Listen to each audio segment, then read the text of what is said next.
don't know if this is gonna work. Hello, I'm Olga, and today's video is going to be something of an experiment, I guess, about 6 months ago now. Yeah, before Christmas, actually. I had this idea to make a waistcoat slash like little vest, something a little hobbity, a little cottagecore-y, and I thought it would be really cute to embroider the whole thing. I had this gold thread that I had a bunch of and I didn't really use it for anything, and I had actually used it for a Christmas gift, and I was like, oh, this would look so cute. And I could just, you know, do a simple embroidery on the fabric and then stitch the whole thing together and make that. I decided to draft my own pattern. Here it is. This is vest slash waistcoat version 1. I used the pattern for a top that I have. It's the McCall's 8161. So I really like the bodice on this top. It's a really nice shape. It fits me really well. I used the bodice as a starting point, almost like as a bodice block for the alterations that I was gonna do. Basically, I kept the arm side the same. I kept the shoulder the same. I rounded off this. I think I made it a little bit longer too. And for the front, again, I kept the dart at the side, but I actually, now that I see it on the fabric, I've seen it on the fabric, I don't think I'm going to make that dart, but we'll see. I extended the front a little bit because obviously I wanted to have buttons and a closure and stuff.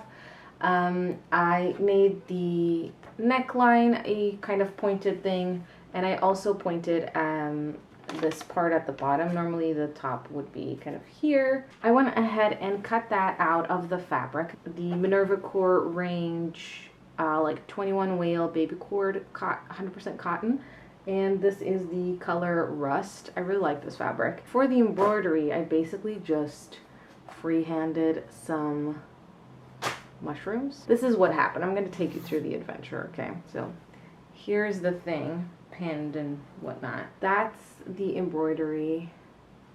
It's really cute, I think. So what happened was I was using this gold thread that I had, and then I ran out of thread. I was like, okay, I guess I'll just have to go to the craft store and get some more. They didn't have the same kind of thread because the thread that I had was like something that was in my grandmother's stash that I inherited. So I got the closest match that we could find. The thing is that the thickness of the strands was different because the thread that I got was like actual embroidery thread, and the one that I had before was like a sewing thread, sort of like a machine embroidery thread. Turns out that I had to use 2 strands of the new thread to make up like 1 strand of the old thread, which became a bit of a hassle because I don't know if you've ever worked with metallic embroidery thread, but it is not fun and not easy to work with. And then I started getting really frustrated with the thread, and I just basically put the project to the side and forgot about it. And then I was like, okay, I need to finish this.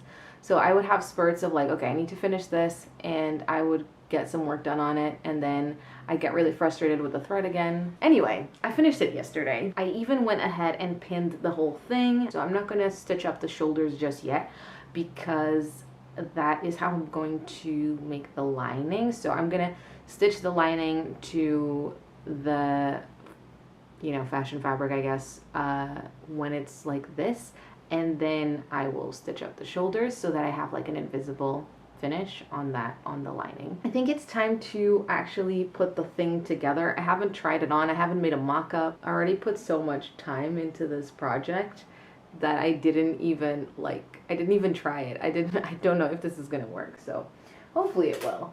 I also already have the facings cut out of the fashion fabric, and I need to cut out the lining today. I'm going to be using this. Hopefully, I hope I have enough. This is also from Minerva, and it's also left over from a different project. Both these fabrics and also this pattern actually that I used as a basis for my drafting were gifted to me for free by Minerva because I am a content creator. I work as a freelance content creator for them. Sometimes I have leftovers and I need to work through my stash. Though I'm not getting paid to make this, I just want you to know that I did not buy these with my own money. This is their Minerva Core range, something Jacquard lining, something. I'll leave a link below.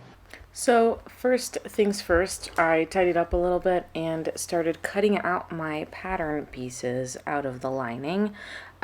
So there's the back piece is the same, but then the front lining is basically the same as the front, but minus the front facing. And the front facing is also the same as the front minus a part. So you kind of slice the pattern for the front, and yeah, slice it sort of in half, but not really. And I kind of winged it. I'm not like a pattern expert by any stretch of the imagination. Anyway, so yeah, I used my little mushroom houses pattern weights for this. Very cute. Very excited about these. I made them myself. Yeah, that's it. And then I just quickly transferred my markings, so the pretty much the darts onto the lining, and I also went ahead and pinned that in place. So I stitched the darts, started at the wide part and finishing at the smaller end of the dart. Start with a back stitch at the wide part, no back stitch at the end, leave the threads long, and then I tie them off when I'm pressing them and cut off the excess.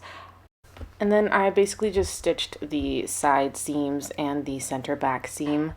I really wanted to get an idea of the fit of this before I went any further, and, you know, make sure I'm not wasting my time, really.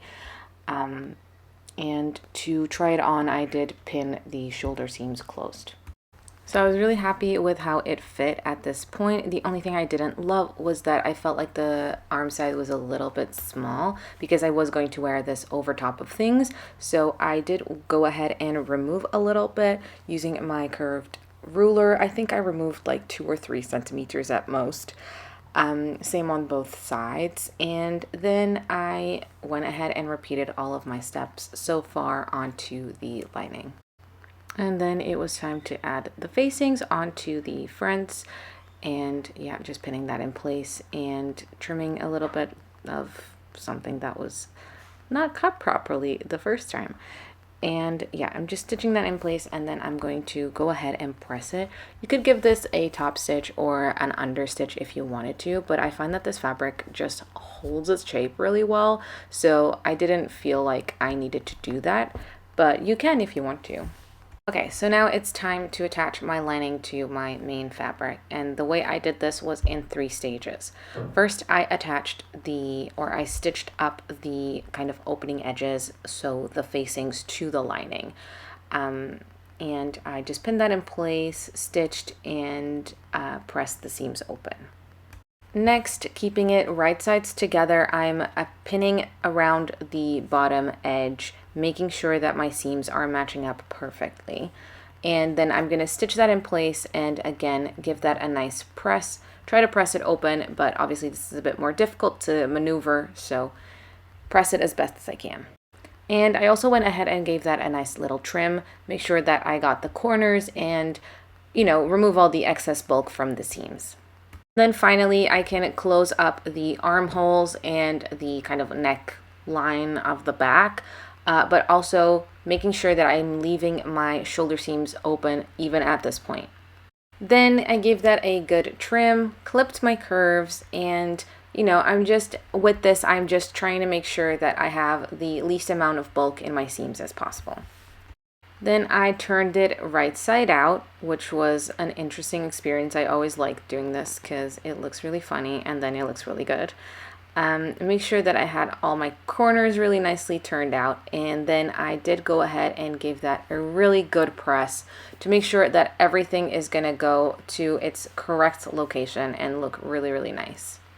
Next, we can stitch up the fashion fabric shoulder seams together. So basically, I pinned down the lining just so it's out of the way, and I pinned closed the fashion fabric or the outer fabric as I would normally pin closed a shoulder seam, and then, you know, stitch that together like normal, press, trim, all of that. And then while I was pressing, I also took the time to fold in the seam allowance of my lining, and I like fold it. So I folded it in and pressed that in place, and that just makes it a little bit easier to sew together in the next step. And the next step is basically slip stitching it closed. It looks like I'm doing it super fast, and boy, I wish I was this fast. But yeah, I'm just using some thread that matches this fabric and doing a very, very small slip stitch so that it's really barely visible, like you have to go really close. But yeah, this is how fast I actually hand sew, just for reference, so you get an idea. I am not crazy fast.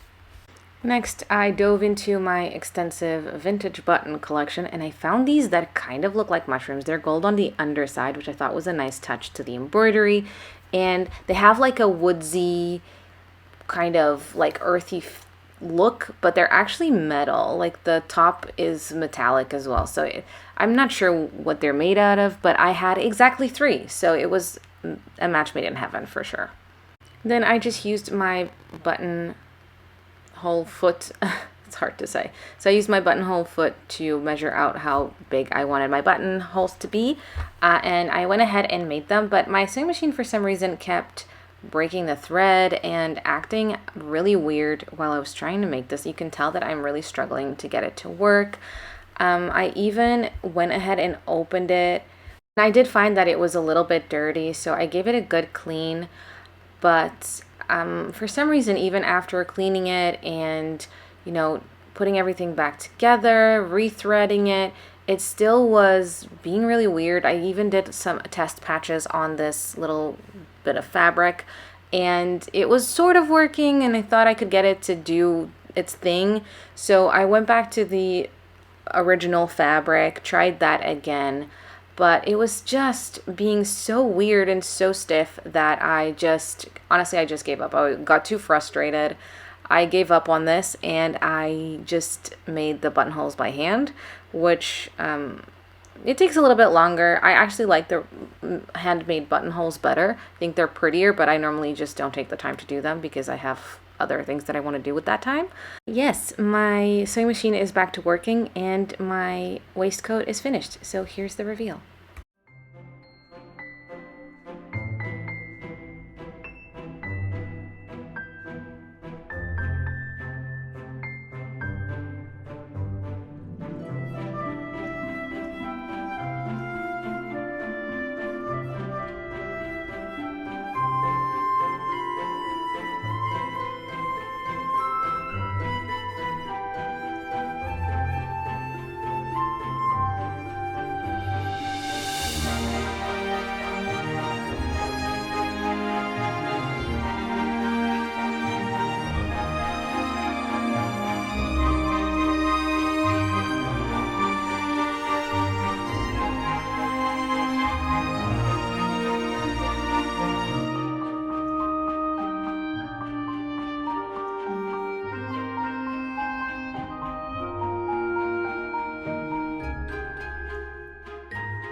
Okay, yeah, that's the finished piece. I'm really excited about it, and I genuinely love it so much. I think it's still a little bit warm for the weather that we're having right now. It's not as hot today. Today's like 27 Celsius. I really love the buttons. I think they're a really nice touch, and they really go with the aesthetic. So I do have to say that there are a couple of fit issues that I think I will have changed in future versions, but I still want to keep like this version because I like that it's quite like loose fitting. I like having the option to layer with, you know, sweaters and things like that. I don't want something that is form-fitting because then it won't be very comfortable. I do think that there is space for improvement, particularly as you can see, like it's quite prominent here.